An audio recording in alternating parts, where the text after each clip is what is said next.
আসসালামু আলাইকুম ওয়া রাহমাতুল্লাহি ওয়া বারাকাতুহু। মাগরিব থেকে এ পর্যন্ত আপনারা বসে আছেন, অনেক কষ্ট করে বসে আছেন। অনেকের মাথায় সমস্যা, অনেকের পায়ে সমস্যা। এই জন্য আমরা মেহেরবানি করে যদি একটু সামনে চলে আসতাম তাহলে জিনিসটা একটু সুন্দর লাগতো। আমার আব্বার একটু সামনে চলে আসেন মেহেরবানি করে, তো সামনে আসে পড়েন। যারা দাঁড়িয়ে আছেন আমি আপনাদেরকে বলবো আপনারা মাসজিদের ভিতরে চলে আসেন। আসসালাতু ওয়াসসালামু আলাইকা ইয়া রাসূলুল্লাহ, আসসালাতু ওয়াসসালামু আলাইকা ইয়া হাবিবাল্লাহ,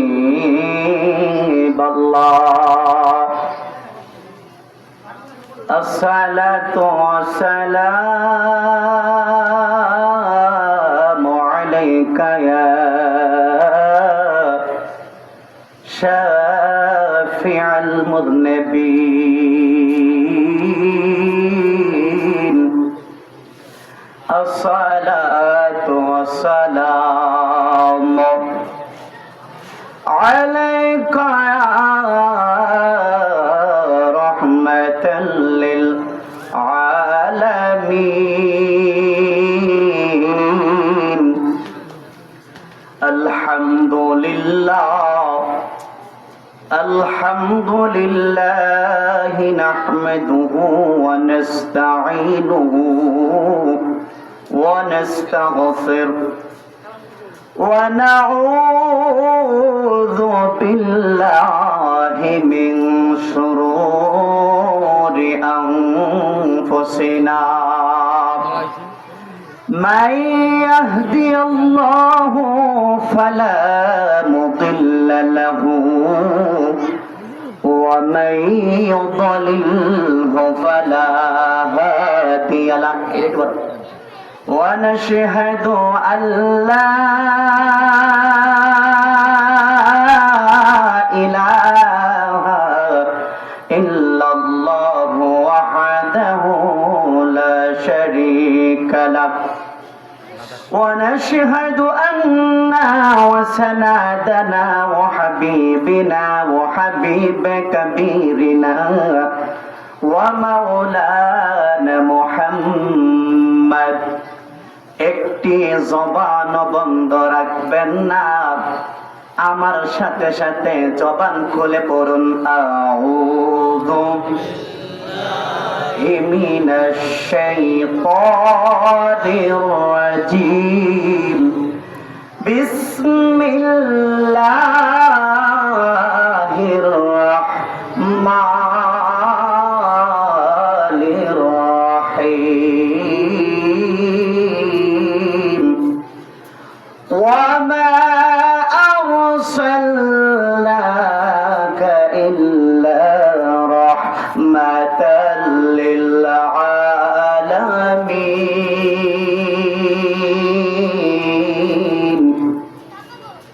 قال النبي صلى الله عليه وسلم ألا لا إيمان لمن لا محبة له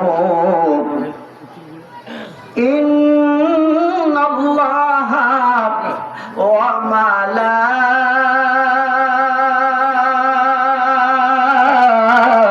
وملائكته يصلون على النبي يا أيها الذين آمنوا صلوا عليه وسلموا تسليما. اللهم محبت قرون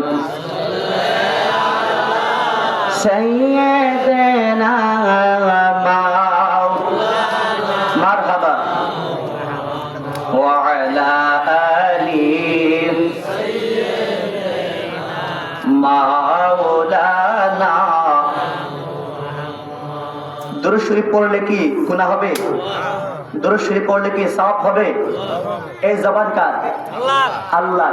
এই আল্লাহর জবান দ্বারা আমার নবীর উপর দুরূদ শরীফ পড়লে খুশি হবে কে?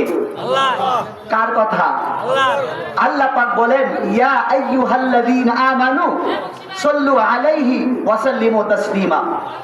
হে ঈমানদারেরা, তোমরা দুরূদ পড়ো এবং আমার হাবিবের উপর সালাম বলো সুবহানাল্লাহ। সুবহানাল্লাহ। তাহলে ওই দুরূদ পড়লে রাসূল বলেন যে একবার দুরূদ শরীফ পাঠ করবে, সঙ্গে সঙ্গে আমার আল্লাহ সুবহানাহু ওয়া তাআলা তার আমল থেকে 10টি করে মাফ করে বলুন সুবহানাল্লাহ।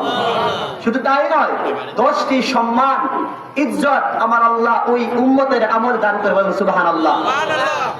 কারণ আল্লাহ রাসূল বলেন যে ব্যক্তি বেশি বেশি দুরূদ শরীফ পড়বে, কাল হাসরের ময়দানে ওই উম্মতটা আমার অতি কাছে থাকে বলেন সুবহানাল্লাহ। সুবহানাল্লাহ। তাহলে নবীর কাছে আমরা থাকতে চাই কি চাই না? যদি থাকতে চাই, জবান খুলে বলুন আল্লাহুম্মা